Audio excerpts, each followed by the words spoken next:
Hi, my name is Jeff Hecker. I'm the Dean of the College of Liberal Arts and Sciences here at the University of Maine in Orono. It's June 20th, 2013, and I'm going to spend a few minutes with you talking about higher education. And in particular, I'm going to talk about publicly funded higher education. So let me start. It's a surprise to no one, and it's not news, that public education are facing some very serious challenges right now. I'm not sure there's ever been a period in time when public education didn't face some challenges, but these are very serious challenges for publicly funded higher education. The challenges come from a variety of sources. The most significant, and maybe the most important one, is the rising cost of higher education. And I wish I could tell you higher education is going up in cost because of ABC. There isn't a simple answer to why it's going up, but it has gone up dramatically. To give you an example, when I was in college, and I was in college from 1977 to 1981, one could earn and go to a very good state school. One could earn enough money to pay one's tuition and buy books in a summer job. My summer jobs were often being a lifeguard, right? Not making big time money, but I could cover my tuition and books with that amount of money. Right now, that's nearly impossible for people to be able to fund their own education fully at a public university through simple summer work. Here at the University of Maine, where I work, it's about $21,000 roughly per year if you count tuition, fees, room and board, books, etc. I think nationwide it varies. So if you look at that over 4 years, that would be around $80,000. And I think nationwide, if you look, it varies from state to state, but it's somewhere between $75,000 and $100,000, maybe a little more at some state institutions, for 4 years of full-time college education. That's a lot of money. That's a lot of money for anyone to come up with. And so there's pressure. There's pressure on higher education to do this in a reasonable way. Now, I'll make one other quick comment about public higher education. I said I couldn't explain why the costs are so high because there are a variety of factors. But one factor that is clear is that state support for higher education has decreased. And again, I'll just using our state institution as an example, roughly 10 years ago, roughly about 65% of the cost of running the University of Maine was provided by the state. Now that's around 36%. And actually at 36%, we're doing pretty good by comparison to our peers, our peer institutions. The terms that people use, I think, indicate this change. So we were state universities. Then they became referring to ourselves as state-supported universities. And then state-assisted universities. And now I think the term they like is state-affiliated universities, indicating the change. So that's one of the big pressures on public higher ed is the rising costs, and one factor is the drop in state support. Now, there are other pressures on higher education.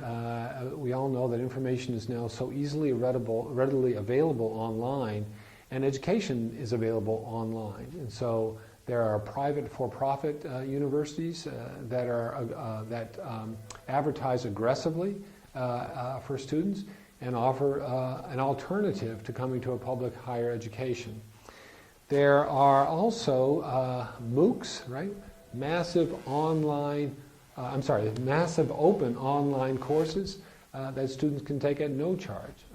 You can take courses in physics from professors at MIT at no fee. You can go online and go to this MOOC. So that presents challenges to public higher education. So what we find ourselves is in a situation where we have to justify our existence, and given the rising costs, people ask questions about, is it worth it? What's the return on investment? And if I'm going to put in $100,000 into educating my son or daughter, is it worth it? How does it benefit the individual?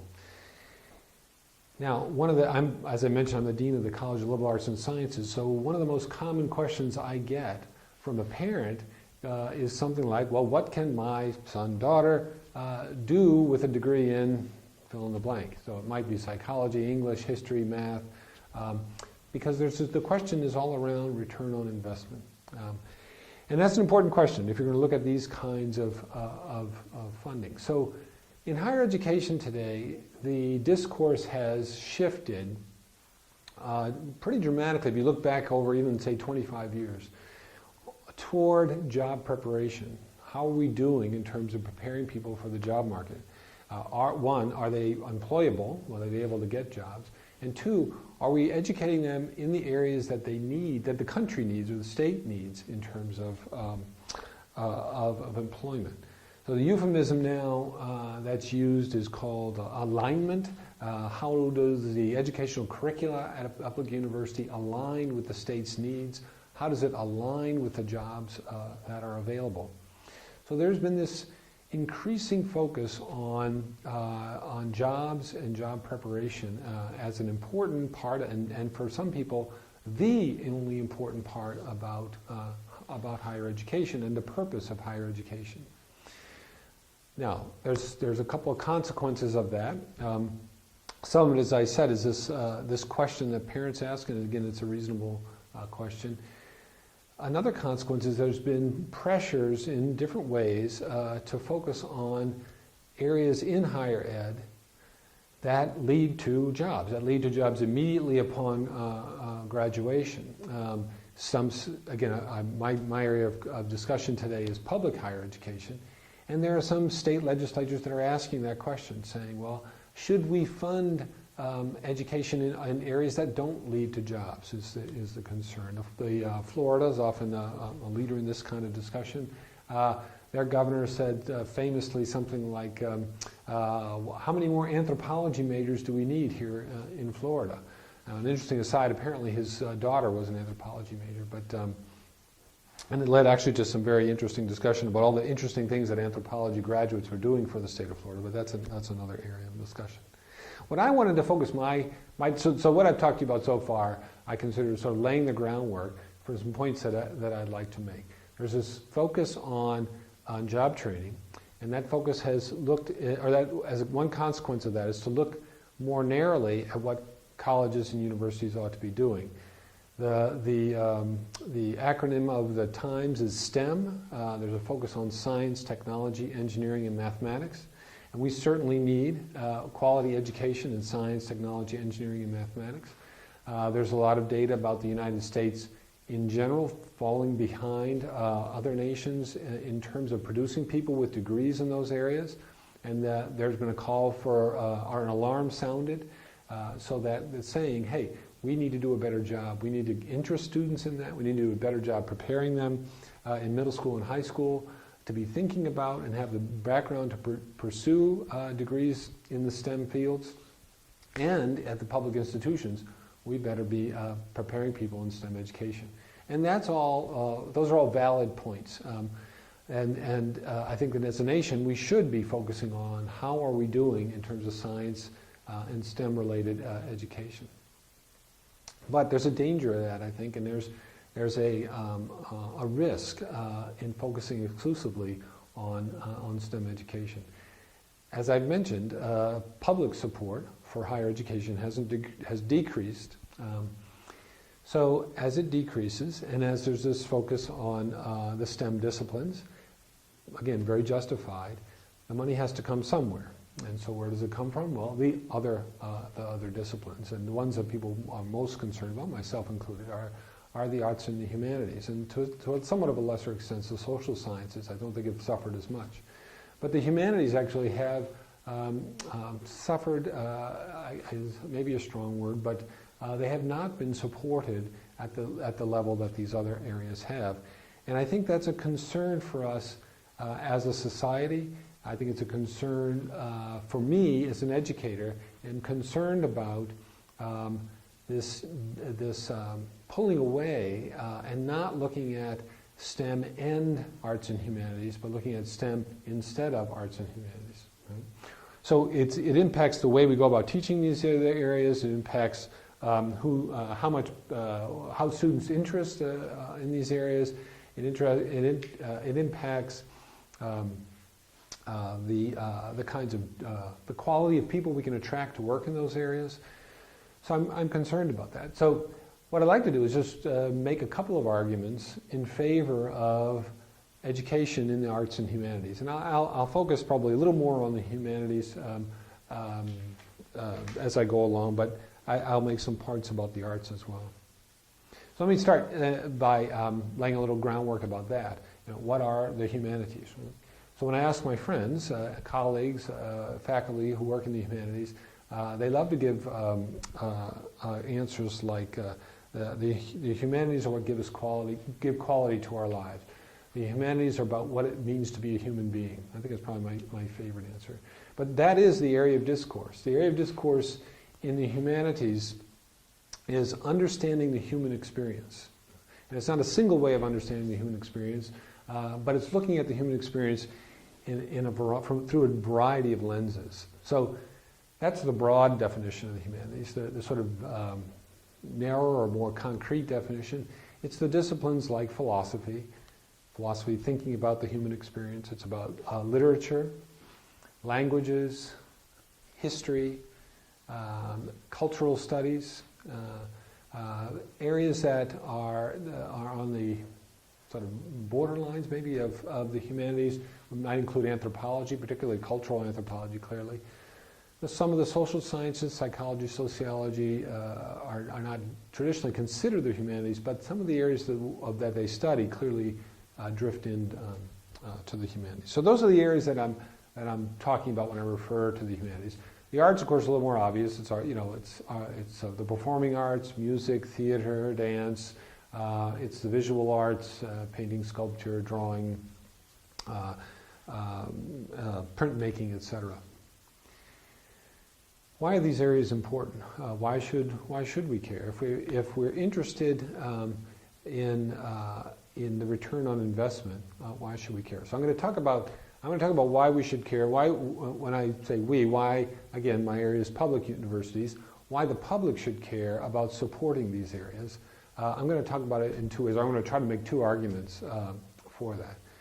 The first is about the individual, about the student and their experience and what they get out. And this really, this argument I'm going to make sticks within the framework of what's the return on investment. Why should my son or daughter be an English major or a history major? Or even to take the argument further, why should they study history or English? My child wants to be a nurse. Why should she study history or English? My daughter wants to be a chemical engineer. Why should she take courses in philosophy or a foreign language? So the first part of my answer has to do with that individual and what does it do for them. And I'll stick with my points about employability. Interestingly, when you look at what you talk to employers and look at employers and look what are the skills you're interested in when you hire people. What are the skills that you look at for people who succeed in your company? It's very interesting the kind of answers that you get. There have been several surveys like this, so I'm going to just pull them together. Most typically, the number one type of answer has to do with people who can think in logical, critical ways. People that can use numbers to reason, but that can also reason through an argument. People that can take information and analyze it in a sophisticated way. Critical thinking. What happens in the humanities, right? What happens when a student writes a history paper? A student who writes a history paper that says, in 1812 there was a war. In 1812 the British were in the war and the United States were in the war. That's a D paper, right? That paper just doesn't talk about the War of 1812. The paper that's an A paper, the paper that the student strives to write, and the faculty member tries to develop in the student, is one that thinks about what were the issues that led to this? What were the economic issues? What were the cultural issues? What were even language issues that impacted and made this decision? And what were the ethics of that decision? Who made the decision that human lives would be expended toward this goal? And was that a right or wrong decision? Weighing out those things, that takes looking at information critically, not looking at information and belching it back, but looking at it at it critically. That's what's important to an educated citizen. When I talk with students who are new to the university and I'm welcoming them and orienting them, I always say, hey, I could ask you a trivia question. Sometimes I'll say, hey, okay, who can tell me what was the name of the ship that Charles Darwin sailed in when he went around the Earth? And pretty much often, no one can get it. I said, now if I gave you your laptop or your smartphone, I could click a timer and I bet one of you could get it within 25 to 30 seconds. Right? It's the HMS Beagle. That's because information is out there. We're in the information age. There's a ton of information. And I say, look, you can get that answer within 30 seconds. Big whoop. So can about 1 billion other people. That's not education. Looking at information and critically evaluating is what we can help you do. And that's what companies are interested in. I'll run through some of the others too. Communication. Companies want people who can write, who can communicate their ideas, who can speak eloquently, who can be persuasive. Companies want people who can think creatively. Now again, not to just have access to information, but to use information in a way that no one else has used it, to put things together in a different way. Companies are looking for people who can work together, working in teams. The big challenges now facing, regardless of the type of company you're talking about, have to be solved in teams. So to work in a team, you have to understand other people. How are they like you and different than you? What are their cultural experiences? How can you communicate with them? Those are the skills that you learn through the humanities. Let me shift from the individual to the broad, and then I'll close out. I think the public should invest in humanities education, not only because it prepares our students to be successful in the workforce, not only for their first job, because we all know that your first job is not your career job. That you can see different estimates, but it's 6 to 10 is the range I usually see of jobs or careers that people will have throughout their lifespan. So you can train them for that first one. Training them for the lifetime is a different thing. But even, say, let's move away from that for a moment. Why should as a society we say these areas are important? And I'll hearken back to someone that we all in the United States know of, and that's Thomas Jefferson. Right? Thomas Jefferson accomplished a whole variety of things, including helping to create our country. But one of the things he was most proud of was creating the University of Virginia, the first public university. In fact, he wanted that on his tombstone, that he'd written the Declaration of Independence and founded the University of Virginia. Anyway, what Jefferson, I jotted it down, what Jefferson said about education, among other things, he said, an educated citizenry is a vital requisite for survival of a free society. And I love that, because that is very true. We need educated people to make wise decisions. The humanities provide an important focus for that type of education. The humanities, again, as I've already said, help people to learn how to think critically. So that when a leader, a democratic elected leader, or a leader of a company says, this is the way things are, a critical thinker asks why, and what's your reasoning for that, and can you explain it to me? Not persuaded by the personality, but persuaded by the argument. And that's essential to a successful democracy. But a democracy, particularly in a country like ours, with the complexity and the diversity involved,